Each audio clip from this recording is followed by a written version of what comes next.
wabarakatuh. Alhamdulillah ya, pada kesempatan pagi ini kita dapat berjumpa kembali. Mudah-mudahan sehat selalu buat anak-anakku sekalian yang ada di rumah dan juga buat para tutor dan juga para guru-guru yang akan menyampaikan materinya juga mudah-mudahan selalu diberikan kesehatan sehingga dapat berjumpa kembali. Kemudian alhamdulillah juga pada pagi hari ini yang memang tidak terlalu cerah ya, tapi juga tidak terlalu mendung juga, ini bingung juga sih untuk cuaca hari ini. Tapi mudah-mudahan meskipun cuacanya agak tidak menentu beberapa hari belakangan ini, kita tetap semangat dan juga tetap ceria juga jangan lupa untuk memulai hari Senin ini untuk tetap bersiap menerima pembelajaran. Meskipun memang pembelajaran pada hari ini kita tidak lengkap ya, karena memang eh, hanya ada dua guru saja dan juga dua pemateri saja yang akan memberikan materi atau pembelajaran pada hari ini, yaitu ada Ibu Nung untuk memberikan materi IPS dan juga Ibu Reni yang akan memberikan materi PAI. Nah, alhamdulillah juga saya sendiri Zulfa pada hari ini tetap akan menjadi host buat kalian anak-anak paket BSKB. Mudah-mudahan kalian tetap stay tune terus, tetap semangat terus, apalagi alhamdulillah ini kita udah live on Facebook ya. Nah, jadi buat kalian silahkan absen di komentarnya saja. Dan juga jangan khawatir kalau buat adik-adik atau teman-teman sekalian yang paket B yang tidak bisa live streaming Facebook hari ini, kita bisa nanti insya Allah siang akan diberikan juga di YouTube, channel YouTube SKB akan tetap uh, pasti di-uploadkan ulang. Jadi tidak usah khawatir. Ya, baik, nggak usah berlama-lama untuk memulai pembelajaran pagi ini. Yang alangkah lebih baiknya dan juga lebih bermanfaatnya kalau kita mulai semuanya dengan berdoa terlebih dahulu. Untuk berdoa, dipersilahkan.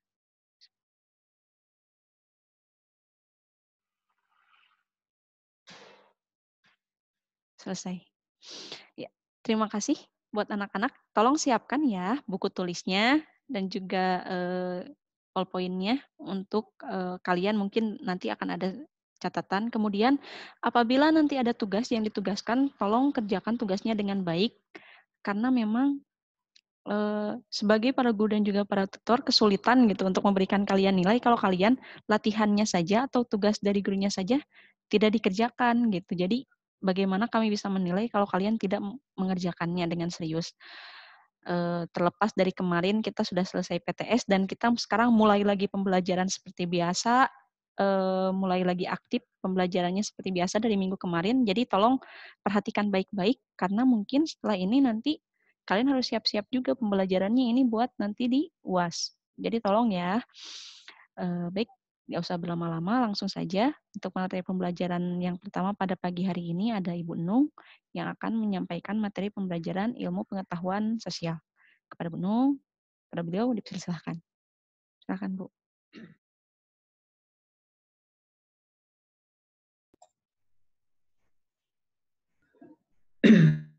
Terima kasih Ibu Julpa.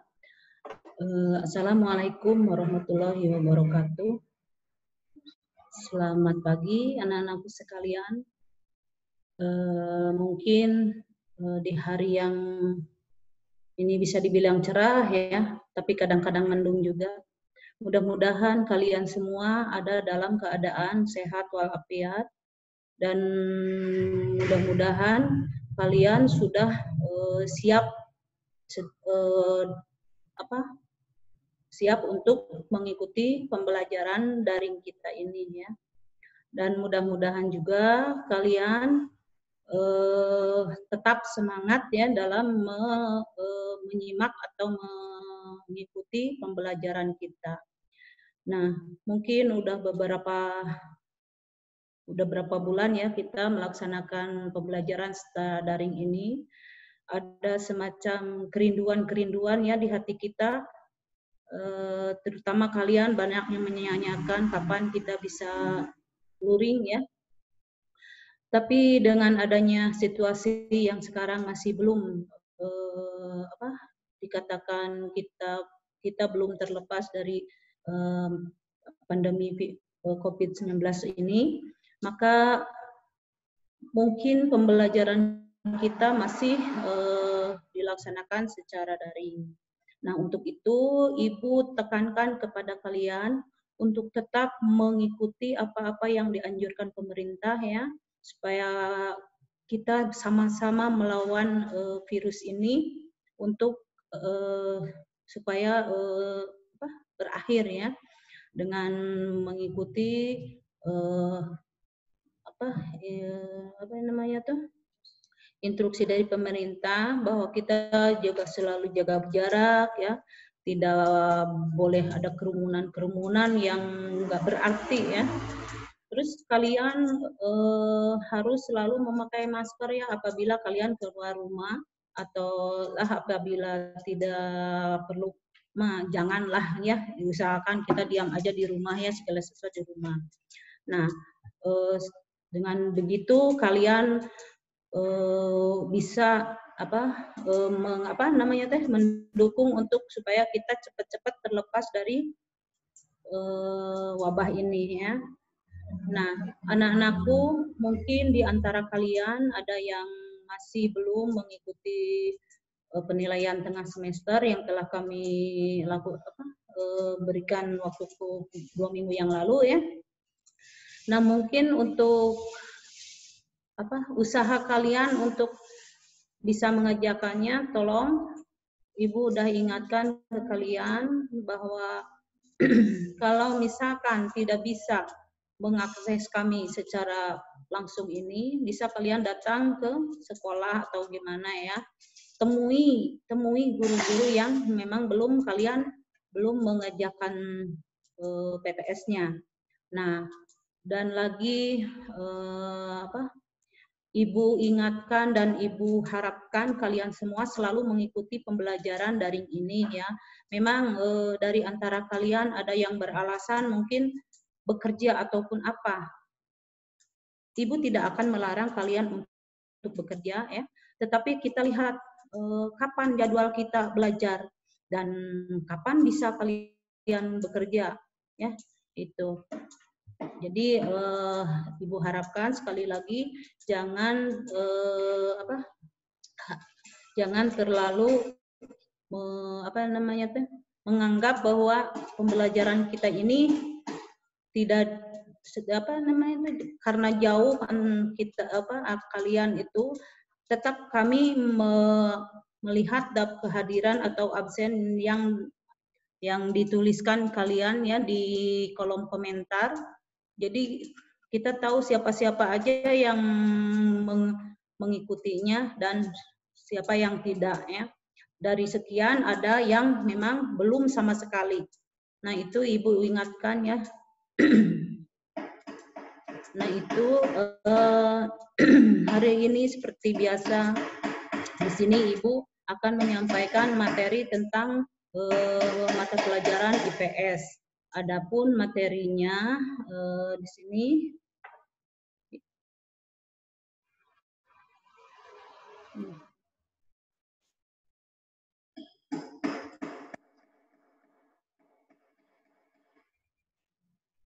tentang pengaruh Hindu-Buddha di Indonesia ya.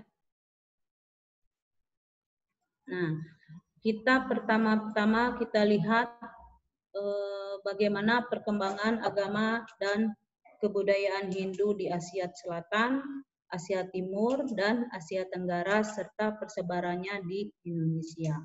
Yang pertama, yaitu pertumbuhan agama Hindu-Buddha di India. Agama Hindu. Nah, ini agama Hindu ini pertama kali suku bangsa Arya mendiami lembah Indus dan mendesak suku Drapida. Nah, perlu kita ingat bahwa bangsa Drapida dikenal sebagai bangsa yang berhasil mengembangkan peradaban yang cukup maju di lembah Indus. Peradaban suku bangsa Drapida berpusat di Mohenjo-daro dan Harappa. Sejak suku bangsa Arya, peradaban Mohenjo-daro dan Harappa mengalami kemunduran. Nah, kemudian bangsa Arya menyebar ke berbagai wilayah, misalnya ke lembah Sungai Gangga dan Yamuna. Dalam penyebaran itu, suku bangsa Arya ada yang melangsungkan perkawinan dengan orang-orang Draprida, sehingga membentuk masyarakat dan generasi baru. Masyarakat dan generasi baru itu lazim disebut bangsa Hindu. Nah, tradisi dan kepercayaan bangsa Hindu itulah yang disebut dengan agama dan kebudayaan Hindu. Jadi, agama Hindu ini merupakan tradisi ya, tradisi dan kepercayaan. Nah, terus perubahan dari kehidupan Arya dan Draprida berubah ke zaman Hindu, akan tetapi dasar ajaran menggunakan Weda yang dahulu sudah digunakan oleh orang-orang Arya. Agama Hindu merupakan kepercayaan yang memuja dan menyembah para dewa. Dewa utamanya disebut Trimurti. Trimurti di sini adalah kesatuan dari 3 dewa, yaitu Dewa Brahma sebagai pencipta, Dewa Wisnu sebagai dewa pemelihara, dan Dewa Siwa sebagai dewa perusak. Nah, sumber ajaran atau kitab suci bagi agama Hindu ini adalah kitab Weda. Secara umum, masyarakat Hindu dibagi menjadi 4 kasta, yaitu kasta Brahmana terdiri atas pendeta. Terus yang kedua, kasta kesatria terdiri atas para raja dan keluarganya, para bangsawan dan para prajurit. Ketiga, kasta Waisya terdiri atas para pedagang juga petani. Nah, yang keempat adalah kasta Sudra terdiri atas nelayan, pekerja kasar, dan rakyat jelata. Jadi ada 4 kasta ya. Yang kasta Sudra ini termasuk kasta yang paling rendah atau ya yang paling rendah ya. Kita lanjut ke agama Buddha. Ini agama Buddha lahir di India dan pertama diajarkan oleh seorang pangeran bernama Siddhartha Gautama. Ia adalah putra dari si Suddhodana dari kerajaan Kosala di Kapilavastu.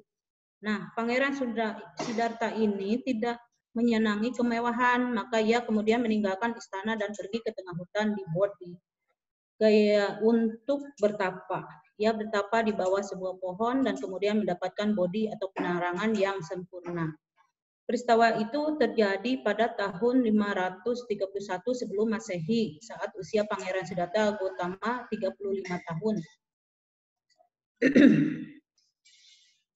Nah, terus ya Pangeran Siddhartha Gautama ini dikenal sebagai Sang Buddha yang disinari. Pokok ajaran agama Buddha adalah manusia hidup itu dalam keadaan sengsara ya, atau menderita dengan cara memadamkan berbagai nafsu, sedangkan kitab suci agama Buddha adalah Tripitaka. Nah, kita lihat penyebarannya di Asia Timur dan Asia Tenggara.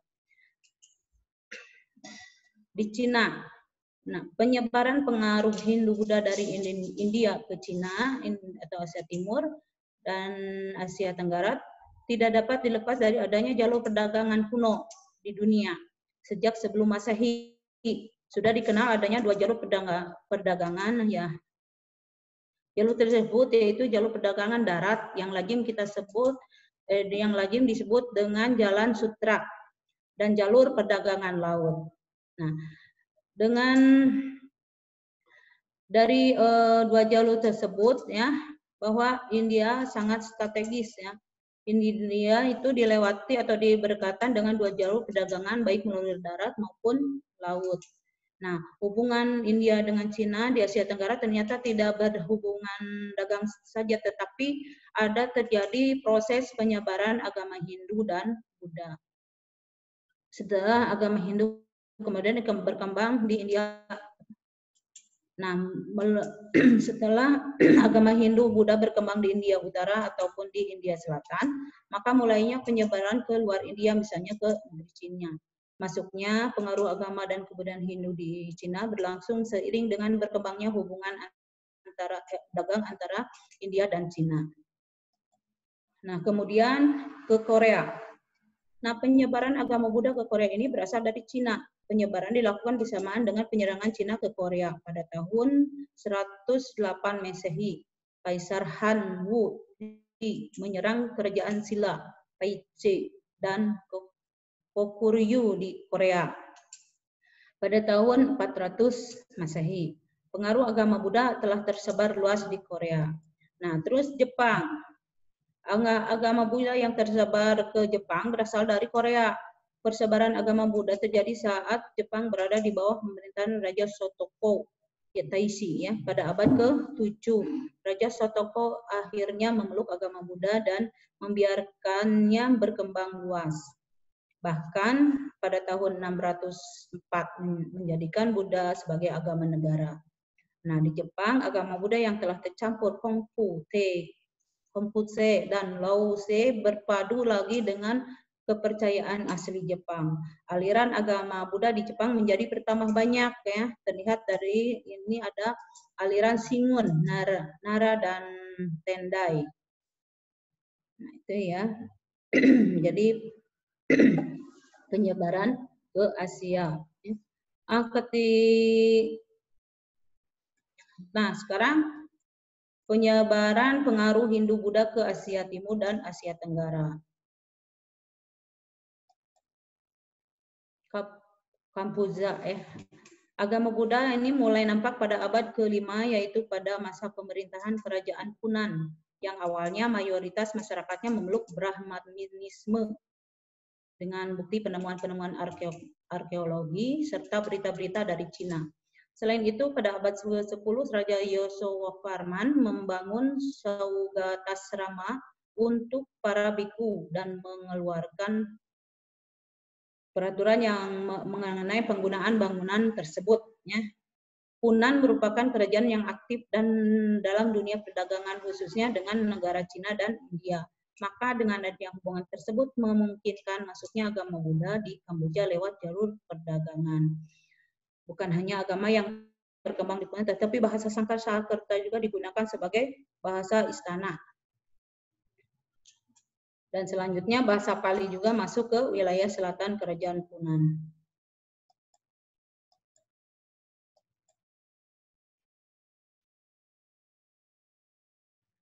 Kedua yaitu Annam. Dari Funan, pengaruh Hindu-Buddha menyebar ke wilayah Hue di Annam. Di wilayah itu kemudian muncul kerajaan Champa. Pusat pemerintahannya berada di Guangnan. Menurut beberapa sumber, diperkirakan kerajaan Champa ini pernah menjadi bawahan dari kerajaan Funan. Daerah lain yang terkena pengaruh Buddha adalah lembah Sungai Menan. Terus ke Semenanjung Melayu ya. Pengaruh kebudayaan Hindu-Buddha sampai pula di Semenanjung Melayu menurut berita Cina. Wilayah Semenanjung Melayu yang terkena pengaruh Hindu-Buddha adalah daerah yang menjadi taklukan Funan. Daerah itu antara lain Langya Siu. Keempat, Myanmar. Negara Myanmar sebelum mengenal agama Buddha, masyarakat asli atau orang Mon atau Khmer mempercayai kepada roh-roh. Dalam sejarah agama Buddha Myanmar yang bersumber pada Sasanavansa yang ditulis oleh Biku Penasami mengenai cerita kunjungan Buddha ke Myanmar. Nah, ini ada kunjungan-kunjungannya yaitu kunjungan ke Aparantatuna. Nah, pedagang Sunaparanta menjadi biku dalam Punapada Sutta. Ketika kembali ke negaranya, ia membangun vihara cendana merah untuk Buddha. Raja dari Pagan, Alaungsitu, membangun candi. Nah, Puna mengundang biku beserta 500 pengikutnya dengan menaiki tandu yang dibuat Dewa Saka. Dalam perjalanan pulang, Buddha diundang Raja Naga bernama Namada di Sungai Namada dekat Gunung Sacabanda. Nah, yang kedua yaitu kunjungan ke Arakan Raja. Dari Danau Pati bernama Chandra Surya berniat mengunjungi Buddha. Karena harus melewati tempat berbahaya, akhirnya Buddha memutuskan untuk mengunjungi raja. Terus yang ketiga yaitu setelah konsil ketiga, Raja Asoka mengirim biku Sona dan Uttara ke Suvarnabhumi di Taton dengan mengajarkan Brahmajala Sutta. 4. Ada abad 11, bangsa Miramas, Tibet, Dravida mengembangkan agama Buddha Tantrayana, sedangkan di Taton berkembang agama Buddha yang berdampingan dengan agama Hindu. Nah, pada tahun 1044, Raja Anawrata mempersatukan Mon dan Piu menjadi Pagan, kemudian mengembangkan Buddhisme Theravada setelah terjalinnya persahabatan antara dirinya dengan Raja Sri Lanka bernama Vijayabahu. Nah, keempat, kita lihat proses masuknya pengaruh Hindu-Buddha di Indonesia. Nah, perkembangan pengaruh Hindu-Buddha di India, dari India juga menyebar ke Kepulauan Indonesia, di mana ini awalnya terjadi karena adanya melalui hubungan dagang dan kontak kebudayaan. Yang pertama yaitu hubungan dagang. Nah, sejak zaman kuno sudah berkembang jalur perdagangan yang menghubungkan antara Cina dan Eropa. Jalur perdagangan itu melalui laut dan jalur darat. Dari dua jalur perdagangan itu, India memiliki letak yang sangat penting. Hal itu disebabkan wilayah India berdekatan dengan kedua jalur tersebut. Ya, keuntungannya adalah orang-orang India dapat pergi ke Eropa ataupun ke Cina, sehingga banyak bergaul dengan pihak lain. Hubungan dagang Indonesia dengan India dan Cina makin bertambah ramai. Banyak para pedagang India dan Cina berkunjung ke Indonesia karena memiliki banyak barang dagangan yang sangat berharga. Nah, hubungan dagang dengan India makin luas, terutama setelah mereka mengambil jalan pintas ya. Mereka menyusuri pantai timur Sumatera, terus ke Selat Malaka, berbelok menyusuri pantai utara Jawa, Bali, pantai timur Kalimantan atau Muara Kaman, terus ke Cina. Nah, kita dilihat dari hubungan. Nah, sekarang kita lihat hubungan kebudayaan. Nah, melalui kegiatan dagang itu ya terjadi pergaulan dan percampuran antara orang-orang Indonesia dan bangsa lain, terutama di India dan Cina. Nah, ini terjadilah kontak kebudayaan antara kebudayaan Indonesia dan kebudayaan dari luar, terutama dari India. Bersamaan dengan kegiatan dagang itu datang pula para pendeta untuk melihat perkembangan dan sekaligus menyebarkan agama Hindu ke Indonesia.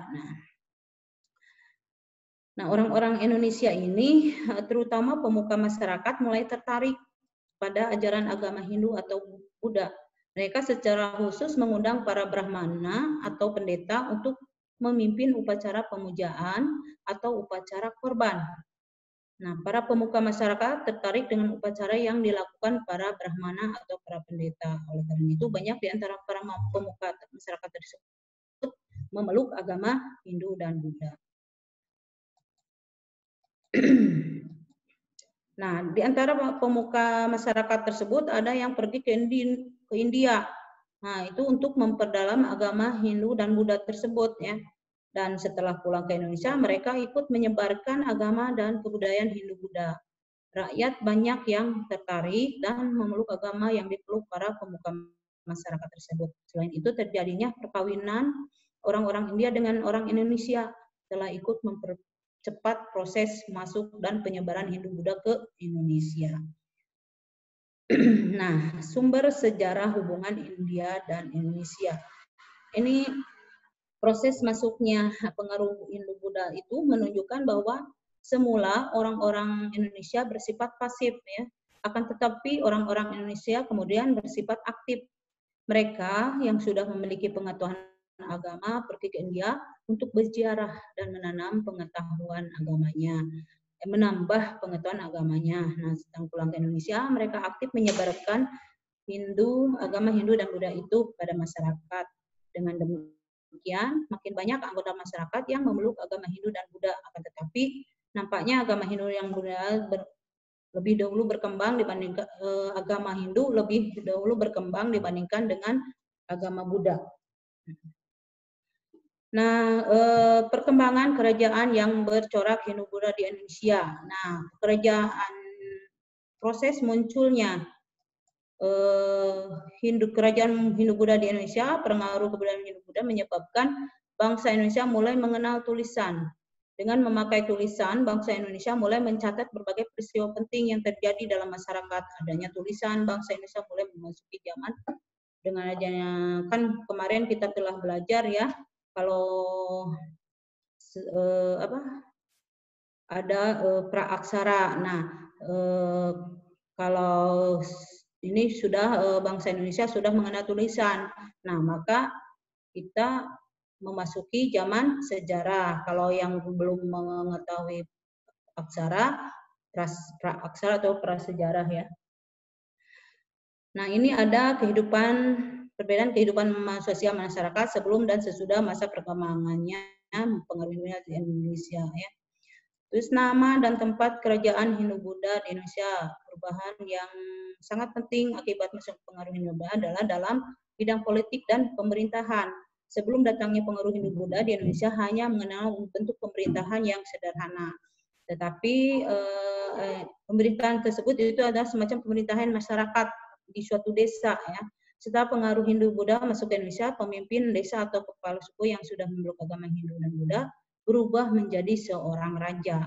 Nah, di sini ada beberapa kerajaan-kerajaan di Indonesia yang bercorak Hindu dan Buddha, seperti Kerajaan Kutai, Kerajaan Mataram kuno, ya, terus Kerajaan Tarumanegara, Kerajaan Sriwijaya, Kerajaan Kediri, ya, dan Kerajaan Singosari.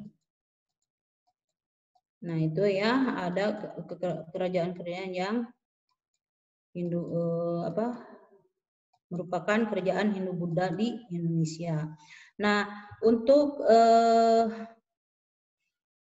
materi ini, nah kalian nanti Ibu akan kirimkan materinya dan di situ dilihat ada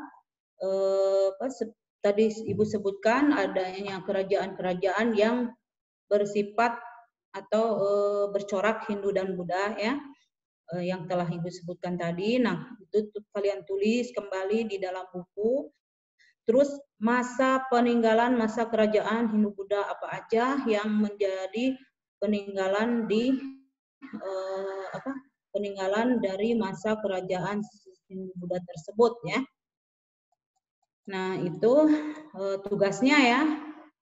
Nanti Ibu tuliskan di dalam ininya ya nanti, dan mudah-mudahan kalian seperti biasa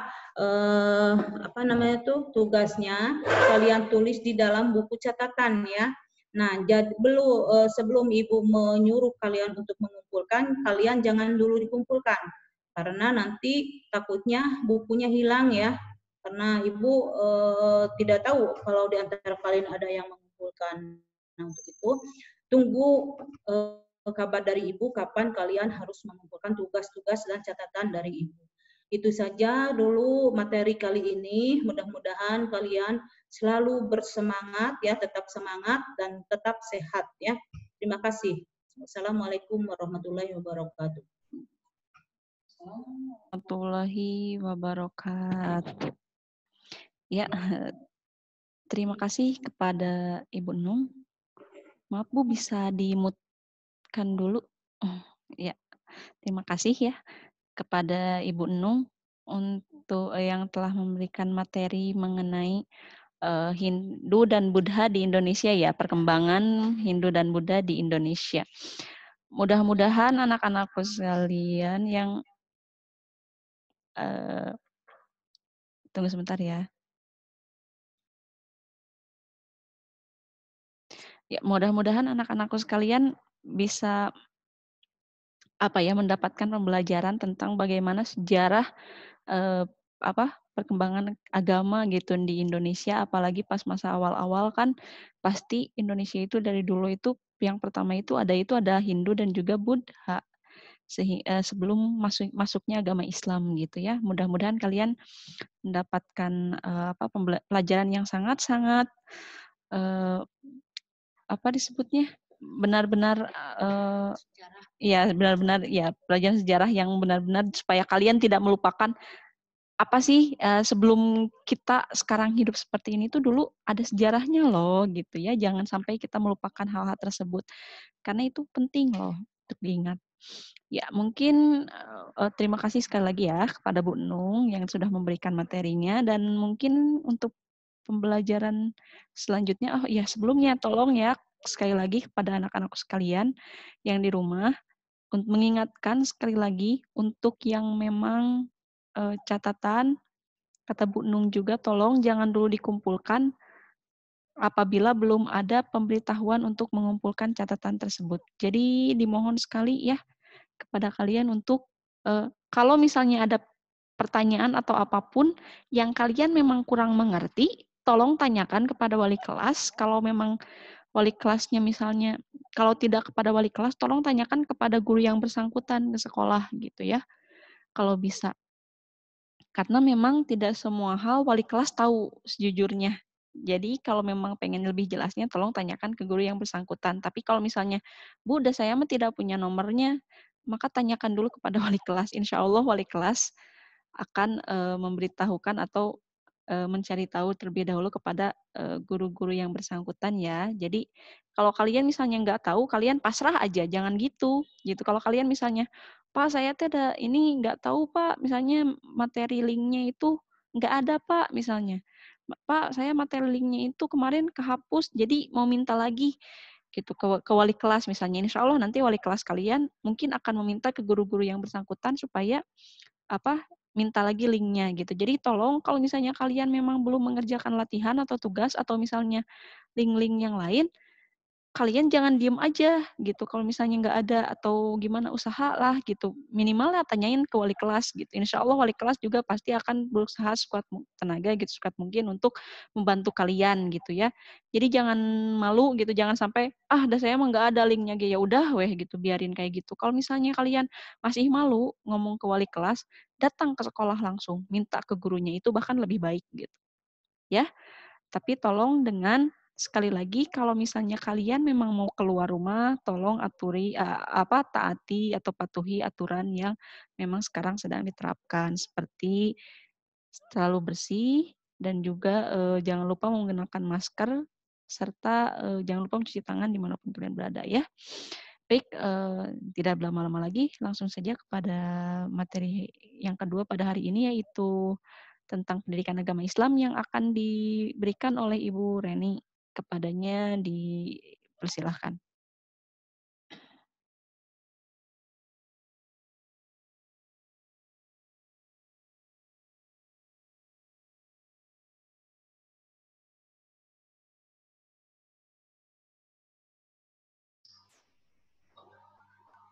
Cek, cek. Sudah. Terima kasih kepada Bu Julpa yang telah memberikan waktunya. Bismillahirrahmanirrahim. Assalamualaikum warahmatullahi wabarakatuh. Alhamdulillah anak-anakku sayang, hari ini Ibu sangat berbahagia sekali karena bisa menjumpai kalian pada materi daring SPN SKB Kabupaten Bandung ya. Meskipun dalam cuaca yang sedikit mendung ya, tapi mudah-mudahan yang Ibu harapkan tidak mengurangi semangat kalian untuk belajar. Nah, mungkin pada pertemuan hari ini ada yang sedikit berbeda daripada pertemuan sebelumnya. Karena pada hari ini tutor yang akan tampil itu cuma 2 orang, ya karena kita memaklumi ya, karena yang guru-guru kita itu pada sibuk, jadi tidak bisa melakukan pembelajaran daring, tapi meskipun seperti itu, ya nanti ada tugas-tugas yang akan diberikan oleh kalian melalui link-link materi dan tugasnya ya. Nah, sebelum kepada materi pembelajaran, seperti halnya Ibu Nung tadi, Ibu akan sedikit mengulas tentang tentang tugas yang kalian sudah kerjakan dan juga yang Ibu bahas akan tentang orang-orang yang memang belum pernah mengerjakan sama sekali tugas tersebut. Nah, Ibu harapkan untuk kedepannya coba kalian perhatikan, lebih memperhatikan terhadap tugas-tugas yang Ibu berikan ya. Karena pada pertemuan hari ini kita sudah memasuki minggu ke-7 ya. Minggu ke-7, jadi sangat disayangkan kalau misalnya dari pertemuan awal sampai pertemuan sekarang tugas belum masuk. Nanti yang repot kalian juga gitu ya, tidak ada nilai sama sekali. Nah, meskipun dalam keadaan pandemi corona, nah kalian itu harus apalagi kan sekarang banyaknya di rumah ya kalian itu. Nah, yang Ibu harapkan itu kalian harus pandai mengatur waktu gitu ya. Kapan waktunya belajar, kapan waktunya main, kapan waktunya bersantai gitu ya. Nah, sekarang kan dari hari Senin sampai hari Kamis, kalian itu ada jadwal pembelajaran daring. Nah, gunakan waktu itu untuk menyimak menyimak apa yang disampaikan oleh guru-guru kalian gitu ya. Jadi kalau dinanti-nantikan jadi hoream nantinya. Sudah ikuti saja sesuai jadwal pelajarannya setiap hari mulai dari jam 9 sampai jam 11 ya, tidak lama kok ya. Nah, justru yang lamanya kalian itu main di rumah gitu ya. Jadi kita itu harus menggunakan alat komunikasi itu atau media sosial itu dengan benar gitu ya. Apalagi kan ini untuk belajar seperti itu. Kalau misalkan ada kendala kalian itu tidak punya kuota atau tidak punya memang HP-nya misalkan nanti menunggu orang tua ada gitu, tidak apa-apa, yang penting kalian mengerjakan, seperti itu ya. Nah, anak-anak supaya pembelajaran hari ini kita dimudahkan oleh Allah, kita awali dengan ucapan basmalah dulu. Bismillahirrahmanirrahim. Nah, untuk hari ini Ibu akan memberi materi untuk kelas 7 ya, terlebih dahulu mengenai sholat Jumat ya. Sebentar Ibu share dulu materinya.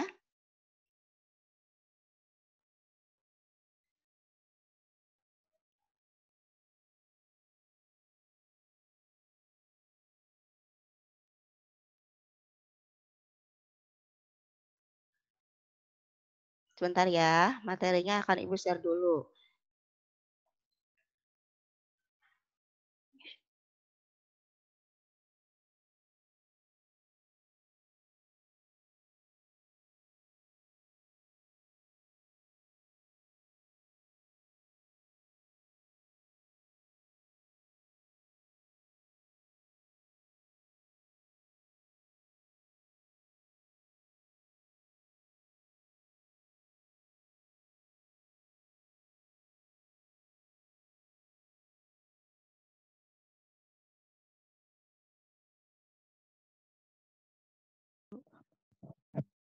Ya, halo. Ya, maaf sekali ya. Barusan memang ada sedikit gangguan. Tunggu dulu ya sebentar. Karena memang gangguan ini, kita tunggu dulu sebentar ya. Bu Reni, barusan memang ada sedikit gangguan ya. Gak apa-apa kan ya untuk menunggu ya? Sebentar. Materi pembelajarannya, karena memang pasti dalam setiap pembelajaran itu pasti akan ada beberapa gangguan.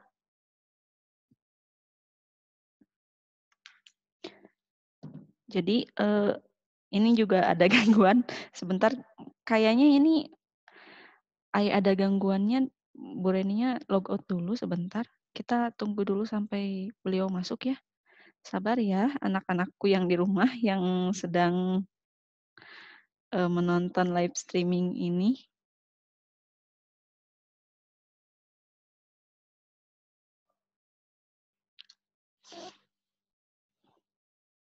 Ya. Barusan itu pembelajaran seperti kata Bu Reni barusan. Jadi tolong ya kalau misalnya memang kalian masalah tugas dan juga catatan, tolong lebih diperhatikan lagi karena apabila kalian tidak mengumpulkan atau tidak mengerjakan, itu akan sangat-sangat menyulitkan sekali, apalagi kepada para tutor dan juga para guru yang membimbing kalian. Karena memang kami tidak mempunyai kriteria penilaian lain kalau tidak dari tugas ataupun dari kehadiran kalian gitu. Dan apalagi ya terutama kehadiran. Pasti kalian ini sekarang ini kalau misalnya mungkin ada ya yang nonton di Facebook dan juga tetap nonton gitu, mantengin dalam artian kalian tetap live streaming gitu, tetap benar-benar ditonton, benar-benar mendengarkan gitu. Tapi kan ada juga orang lain yang dia cuma masuk ketika tahu ada live streaming, dia hanya komentar masuk, kemudian dia keluar lagi gitu. Dalam artian ya dia keluar lagi, tidak menonton dan juga tidak memperhatikan. Padahal kalau kalian memperhatikan dari awal sampai akhir, kalian akan mendapatkan banyak pelajaran dan juga ada informasi-informasi yang penting yang nanti akan disampaikan oleh guru-guru kalian. Oke, mungkin ya alhamdulillah Bu Dani sudah tergabung lagi Iya. bersama kita. Iya. Ya tadi ada sedikit kendala tadi. Alhamdulillah sekarang sudah bisa bergabung lagi Bu Reni. Ya, Iya. kepada Bu Reni silahkan. Iya, mohon maaf anak-anak ya, tadi ada gangguan teknis ya. Kita lanjutkan saja tentang materi untuk kelas 7 ini mengenai sholat Jumat. Sholat Jumat ya. Coba Ibu ingin tanya, kalau sholat Jumat itu biasanya dikerjakannya oleh siapa ya? Oleh laki-laki apa perempuan? Nah, oleh laki-laki tentunya ya. Sholat Jumat ini dilakukan oleh kaum laki-laki ya. Nah, berarti kita juga harus tahu dulu nih, apa itu pengertian dari sholat Jumat. Nah, kita lihat di layar ya, sholat Jumat adalah ibadah sholat yang dikerjakan pada hari Jumat. Sebanyak 2 rakaat secara berjamaah dan dilaksanakan setelah khutbah. Jadi memang ada perbedaan antara sholat Jumat dan sholat biasa. Namanya juga sholat Jumat ya berarti dikerjakannya pada hari Jumat, nggak hari kalau dikerjakannya setiap hari itu sholat fardu biasa. Nah kalau sholat Jumat ini adalah sholat yang dilakukan pada hari Jumat, jumlah rakaatnya 2 rakaat saja, dilakukan secara berjamaah dan dilaksanakan setelah khutbah. Jadi pada sholat Jumat ini ada khutbahnya gitu ya. Berbeda dengan sholat-sholat yang biasa. Kalau sholat biasa kan tidak ada khutbah ya. Nah, seperti yang sholat wajib ya. Sholat wajib itu kan ada berapa waktu? 5 ya. Sholat subuh 2 rakaat. Nah, itu langsung saja sholat 2 rakaat. Tapi kalau sholat Jumat itu setelahnya ada khutbah. Nah, itu pengertian daripada sholat Jumat. Nah, sekarang kita cari tahu dalil tentang perintah mengerjakan sholat Jumat. Ternyata anak-anak memang ada kan dalilnya atau perintahnya dari Allah dalam Al-Quran mengenai perintah sholat Jumat ini ya. Di antaranya dalam Al-Quran surat Al-Jumu'ah ayat 9 dan 10. Nah, yang Ibu tampilkan di sini ayat 9-nya saja. A'udzubillahi minasyaitonir rajim. Ya ayyuhalladzina amanu idza nudiya lis-sholati min yaumil jumu'ati fas'au ila dzikrillah wa dzarul bai'a dzalikum khairul lakum in kuntum ta'lamun. Artinya, hai orang-orang yang beriman, apabila diseru untuk menunaikan sholat Jumat, maka bersegeralah kamu kepada mengingat Allah dan tinggalkanlah jual beli. Yang demikian itu lebih baik bagimu jika kamu mengetahui. Nah, itu adalah dalil tentang perintah melaksanakan sholat Jumat. Jadi, kalau kita udah tahu nih memasuki waktu hari Jumat, kemudian waktu untuk sholat Jumat, maka bersegeralah gitu ya. Nah, yang jual beli saja itu diperintahkan untuk meninggalkan jual beli, apalagi kalian misalkan yang memang waktunya sehari-hari itu luang atau senggang ya. Maka segeralah untuk melaksanakan sholat Jumat kalau merasa kalian laki-laki ya. Nah, sekarang yang selanjutnya hukum melaksanakan sholat Jumat. Nah, kita kalau berbicara masalah syar'i atau Islam berarti itu ada hukum ya. Hukum melaksanakan sholat Jumat ini adalah wajib ain. Wajib ain ini artinya wajib bagi semua laki-laki atau apa yang sudah dewasa, yang sudah balik. Yang pertama sudah balik, yang kedua tentunya dia beragama Islam. Kalau di luar Islam itu kan tidak ada yang namanya sholat Jumat ya. Kalau di luar Islam. Jadi sekali lagi yang pertama hukumnya itu wajib ain. Jadi wajib ain itu wajib dilakukan bagi semuanya gitu ya, semuanya yang memenuhi ketentuan yang dijelaskan dalam syariat. Kemudian tapi kalau misalkan tidak dikerjakan bagaimana yang menjadi dosa? Berbeda dengan wajib ada wajib ain, ada wajib kifayah. Kalau wajib kifayah mah jadi suatu ibadah yang apabila sudah ada yang melakukan jadi nantinya tidak ada dosa. Tapi kalau wajib ain itu wajib dilakukan. Kalau tidak dilakukan berarti menjadi dosa. Nah tadi bagi siapa saja, bagi laki-laki, kemudian beragama Islam, merdeka ya, jadi merdeka, jadi bukan budak gitu ya. Kalau zaman Nabi dulu kan ada yang namanya budak belian gitu. Kalau untuk sekarang kan sudah tidak ada. Kemudian menetap di dalam negeri atau tempat tertentu. Jadi bagi wanita itu tidak diwajibkan untuk sholat Jumat. Nah, jadi hanya sholat zuhur biasa. Bagi anak-anak juga tidak diwajibkan. Tapi sebetulnya yang namanya pembelajaran agama itu harus diterapkan dari sejak usia dini. Jadi kalau misalkan anak-anak daripada ameng gitunya, mending dilatih, apalagi laki-laki mending dilatih untuk melaksanakan sholat Jumat, ikut ke bapaknya gitu ya, ke masjid. Kemudian orang yang sakit, bagaimana orang sakit nih, boleh tidak melaksanakan sholat Jumat?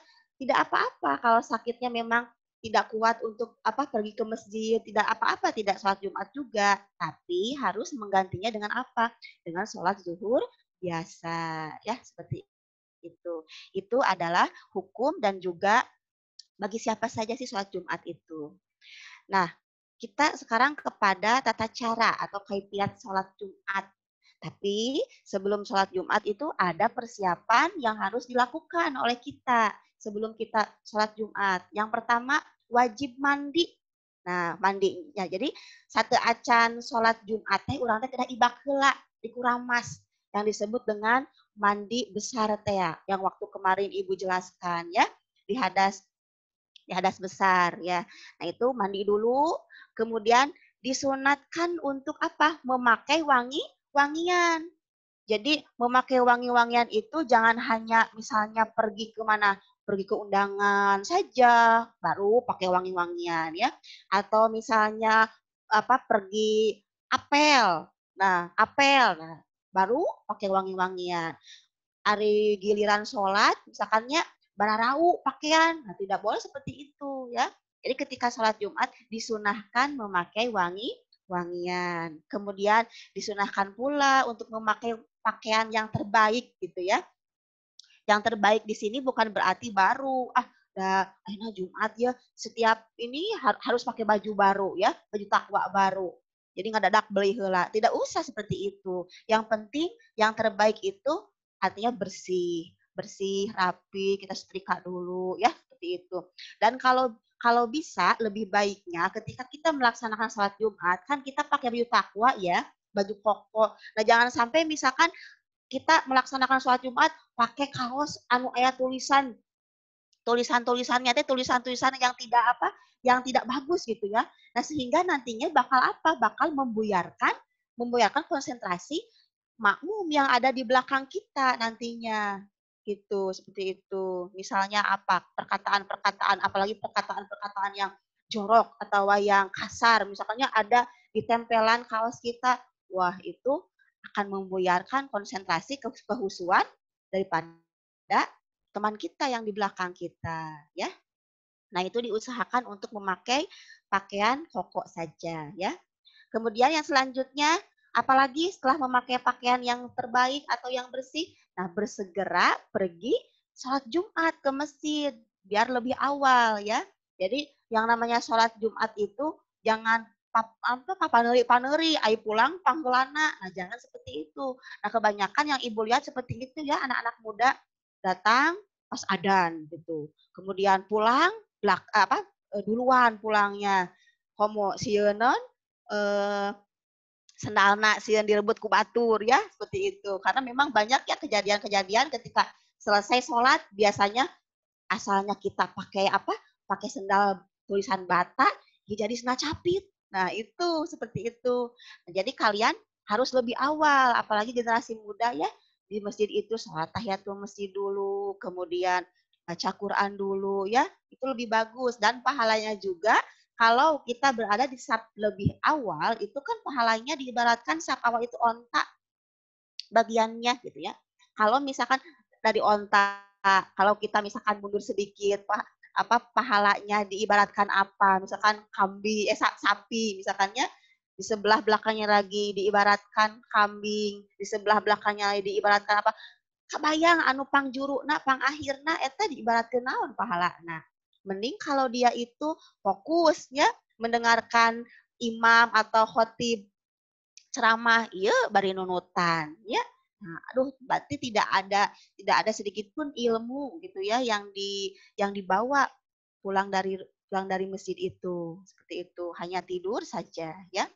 Nah, itu persiapan yang dilakukan sebelum sholat Jumat. Nah, sekarang kita ke pelaksanaannya. Bagaimana sih pelaksanaan sholat Jumat itu? Nah, kalau yang laki-laki mah sudah tahu ya, sudah tahu, tapi ini perempuan kan mungkin masih meraba-raba kumaha sholat Jumat teh. Nah, sekarang ada ilmunya ya. Ibu bagikan ilmunya dalam bab ini tentang sholat Jumat. Nah, sekarang kita ke pelaksanaan sholat Jumat. Nah, sholat Jumat itu dimulai dengan khutbah. Nah, dimulai dengan khutbah setelah masuk waktu zuhur. Nah, misalnya nih, pas kan zuhur itu sekarang misalnya jam 12. Nah, langsung ada khutbah dulu. Nah, khotib atau imam biasanya kalau di sholat Jumat itu antara khotib dan imam itu keneh. Jadi dirangkap gitu ya. Khotib itu kan orang yang ceramah nantinya. Kalau imam itu orang yang memimpin sholat. Nah, khotib dan imam naik mimbar. Nah, naik aja ya. Naik mimbar sambil memberi salam kepada jamaah. Misalnya, Assalamualaikum warahmatullahi wabarakatuh. Gitu ya. Nah, kemudian setelah mengucapkan salam, kemudian imam duduk kembali untuk mendengarkan azan. Nah, jadi ulah diborong sadayana, nu imam eta, nu khotib eta, nu adzan eta, ulah. Tapi ada dari salah satu makmum yang menjadi imam, yang menjadi muadzin, adzan dulu. Nah, imamnya atau khotibnya duduk dulu untuk mendengarkan azan, ya. Nah, sebagaimana yang dicontohkan oleh Rasul ketika terdengar lantunan azan itu, kewajiban kita itu harus seperti apa? Bukannya ngobrol atau bukannya acuh gitu ya, tapi dijawab, ya. Bacaan lantunan azan itu dijawab, belajar. Nah, kemudian khotib atau imam memulai khutbahnya. Nah, khutbah dalam Jumat itu kan tidak asal gitu, tapi ada tata caranya mulai dari hamdalah, misalkan innal hamdalillah nahmaduhu wa nasta'inuhu wa nastaghfiruh gitu ya, seperti itu. Kemudian dilanjutkan dengan syahadat, asyhadu alla ilaha illallah wa asyhadu anna muhammadan abduhu wa rasuluh amma ba'du. Nah, kemudian doa dilanjutkan dengan doa ya berisi bahasa Arab biasanya dan langsung memulai materi khutbahnya. Misalnya materi khutbahnya itu misalnya dengan materi tentang ibadah, kemudian tentang berita-berita terhangat hari ini ya, pada saat itu berita terhangat seperti apa. Nah, lebih bagusnya lagi ketika imam atau khotib sedang berceramah itu sebetulnya materi khutbahnya itu harus memperhatikan misalnya keadaan jamaahnya, apakah nih jamaahnya sholat Jumat itu kebanyakannya seperti apa, apakah orang tua atau anak muda ya. Kemudian materinya juga disesuaikan dengan kondisinya. Kondisi pada waktu itu sekarang lagi hangatnya apa nih misalkan dikaitkan dengan apa? Dengan keislaman seperti itu ya. Kemudian selanjutnya khutbah dilakukan 2 kali. Nah, 2 kali diselingi duduk sejenak sebelum berdoa. Jadi misalkan khotib itu sudah melaksanakan khutbahnya, salam. Langsung duduk dulu ya, duduk dulu khotib itu, kemudian khutbah yang kedua kalinya. Biasa lagi ya, seperti itu.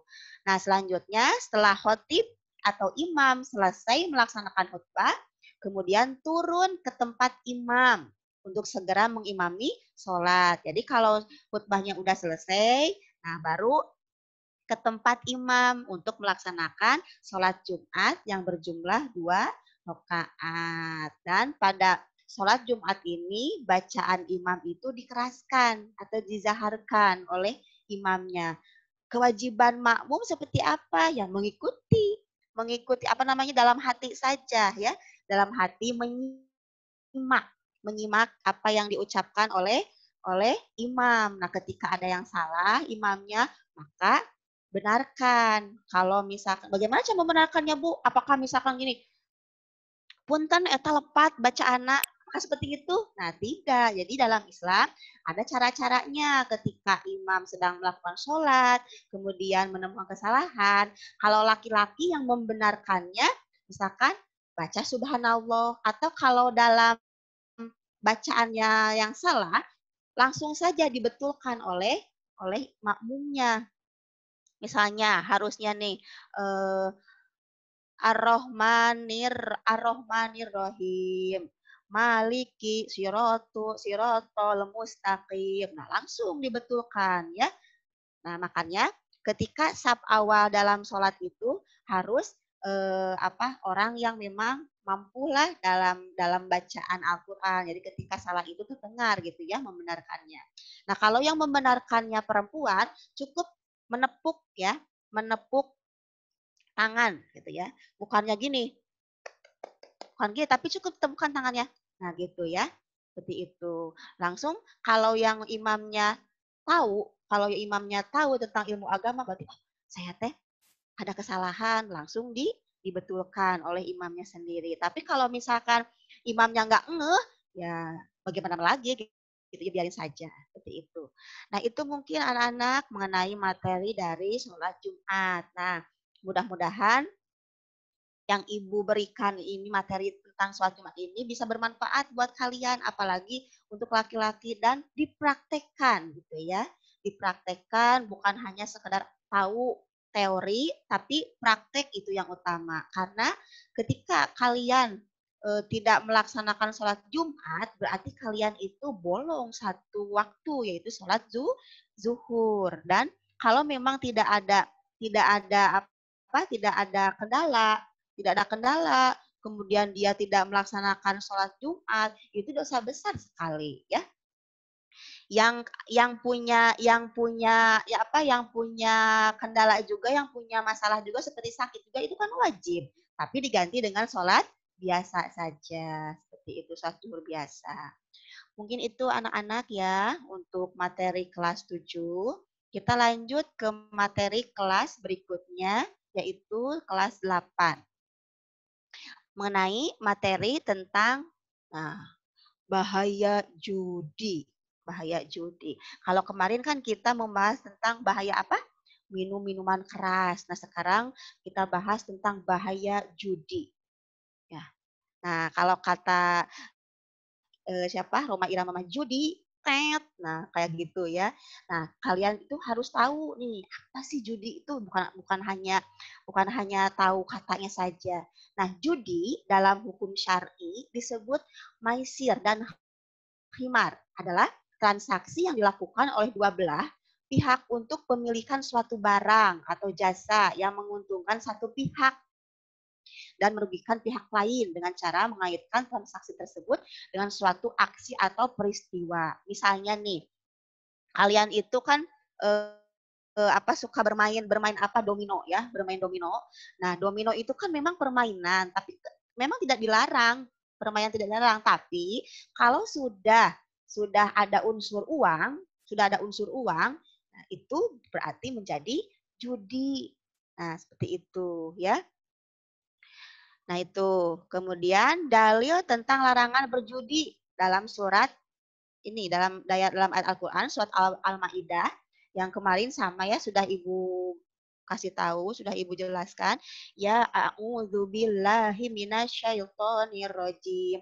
Ya ayyuhalladzina amanu innamal khamru wal maisiru wal ansabu wal azlam rijsum min amali syaitan fajtanibuhu la'allakum tuflihun. Hai orang-orang yang beriman, sesungguhnya arak, judi, berhala, dan mengundi nasib adalah perbuatan keji dan termasuk perbuatan setan. Maka jauhilah perbuatan itu agar kamu mendapat keberuntungan. Dan di ayat selanjutnya, sesungguhnya setan itu bermaksud menimbulkan permusuhan dan kebencian di antara kamu lantaran arak dan berjudi itu menghalangi kamu untuk mengingat Allah dan sholat. Maka berhentilah kamu. Wah, berarti jelas ya ada larangan kita untuk tidak melakukan perbuatan judi dan juga minum minuman keras. Kemudian apa sih yang diakibatkan dari judi itu? Nah, ternyata Syekh Abdurrahman bin Nasir As-Sidi rahimullah menjelaskan bahwa keburukan dari judi dan homer itu yang pertama sudah jelas perbuatan keji ya dan najis. Kemudian pekerjaan setan. Selanjutnya penghalang pintu keberuntungan, penyebab adanya permusuhan dan kebencian karena yang namanya judi itu kan pengennya menang terus, tidak mau kalah. Nah, yang namanya perbuatan itu kan termasuk perbuatan setan. Jadi cenderung setan itu ngosok-ngosok, kalau misalkan kalah ya berarti harus menang sehingga bisa menyebabkan permusuhan dan kebencian antara peserta daripada judi itu. Kemudian yang selanjutnya menghalangi hati dari mengingat Allah dan sholat. Karena yang namanya perbuatan maksiat itu nantinya akan lupa saja untuk mengingat Allah. Karena apa? Karena bantuanku setan. Nah, Ibu harapkan kalian itu jauh-jauh dari yang namanya perbuatan maksiat tadi ya, judi dan juga minum minuman keras. Itu perbuatan setan dan Allah tidak suka terhadap perbuatan-perbuatan seperti itu ya. Nah, itu anak-anakku untuk selanjutnya materi tentang untuk kelas 9 ya, yaitu rasa malu. Kalian punya rasa malu? Punya lah ya. Nah, ya karena yang namanya manusia itu diberkahi atau dianugerahi oleh Allah itu suatu sifat, yaitu sifat malu. Nah, sifat malu itu berada pada diri manusia ya kita dan sebetulnya memang sudah alamiah gitu dalam diri manusia memiliki sifat malu. Tapi kadang karena memang manusia itu dalam perbuatannya itu antara baik dan buruk gitu ya. Sehingga ada orang yang memang sudah tidak memiliki rasa malu gitu ya. Nah, kita lihat apa sih arti daripada pengertian malu itu? Nah, malu itu adalah sifat yang terpuji dan merupakan akhlak mulia. Sifat malu merupakan benteng dari melakukan perbuatan buruk. Jelas ya, ketika kita memiliki rasa malu, kita itu jadi mengerem perbuatan kita. Misalnya ketika kita mau mencuri dalam hati ada bisik-bisik mencuri ya karena kita butuh, tapi karena kita punya rasa malu, saya jadi malu untuk melakukan hal seperti itu. Nah ya, seperti itu.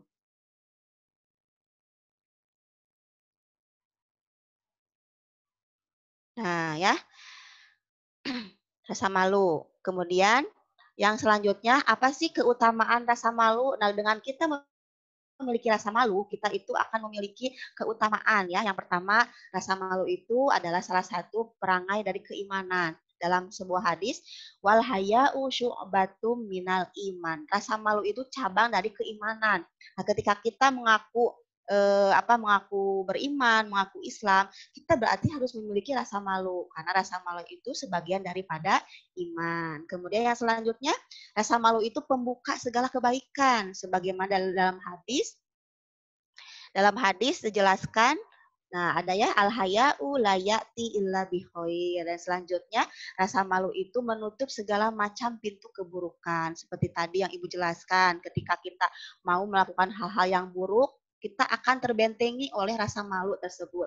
Makanya rasa malu itu memang harus kita pupuk ya dalam diri kita.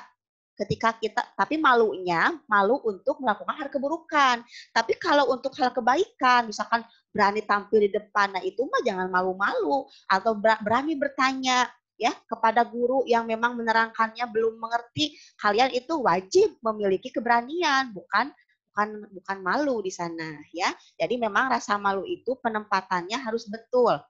Ada rasa malu untuk keburukan, tapi ketika kita untuk melangkah kebaikan tidak boleh malu-malu. Mungkin itu saja anak-anakku ya, 3 materi yang Ibu sampaikan hari ini dan mudah-mudahan bermanfaat bagi kalian, dan yang Ibu harapkan tidak hanya mengerti materinya tapi dipraktekkan, karena pendidikan agama Islam itu tidak hanya sekedar materi saja, tapi pengaplikasian, penerapan dalam kehidupan sehari-hari. Mungkin itu saja. Nanti Ibu bagikan link materinya ya. Nah, selanjutnya Ibu tutup saja dengan doa. Robbana atina fid dunya hasanah wa fil akhirati hasanah wa qina adzabannar. Assalamualaikum warahmatullahi wabarakatuh. Ibu serahkan ke Bu Zulfa ya.